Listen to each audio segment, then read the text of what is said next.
If I were Meghan Markle, I'd be very concerned about all of those friends that I've tossed aside in, of course, the quest for international fame, if not stardom.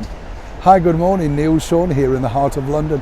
Hope you're keeping well today. Not a bad day already today.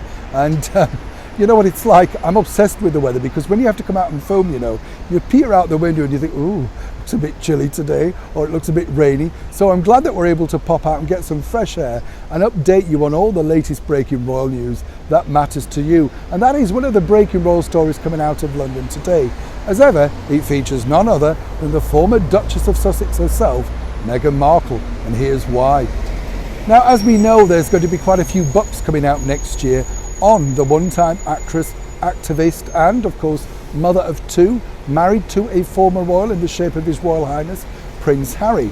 But what's interesting, I do find with a lot of these books, and we recently had one from an author who wrote a very sort of, groundbreaking book at the time by Andrew Morton. Do you remember the Diana book, which, was unheard of in that particular period? These particular books, though, are really interesting, I find, because when you get an unauthorized biography, what you normally find, and I've written quite a few myself, is that people come out the woodwork wanting to reveal all. And the true reason behind that is not always about the money or the donation that you're making, but it's about this.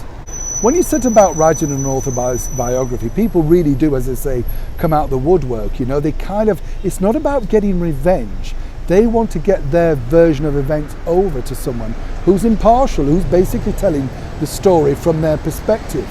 Now, if I were Meghan Markle, I'd be checking my iPhone to make sure that these people who claim to be friends are not exactly spilling the beans. Now, a very good source who's working very closely with the celebrated author Tom Bower tells me this.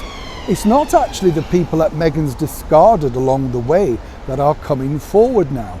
It appears that it's people who were very close to her, shall we say, within a matter of minutes. Now, as we know, there's been quite a few staff turnovers within the Sussexes camp since they arrived into prominent public life.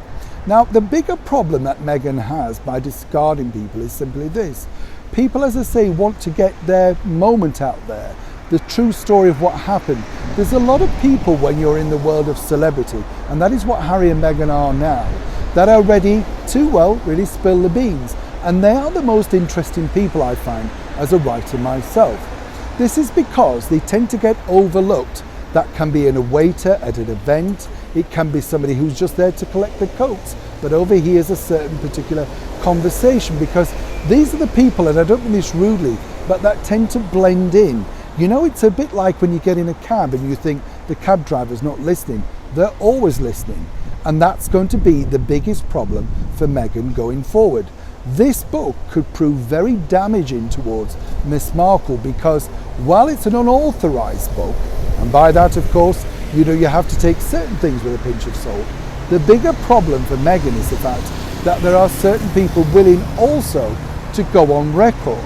Now, we don't have the finer details yet, but as I say, if I was Meghan looking forward to a more peaceful 2022, I would perhaps be looking at that address book and finding out exactly who, more recently, I could have offended.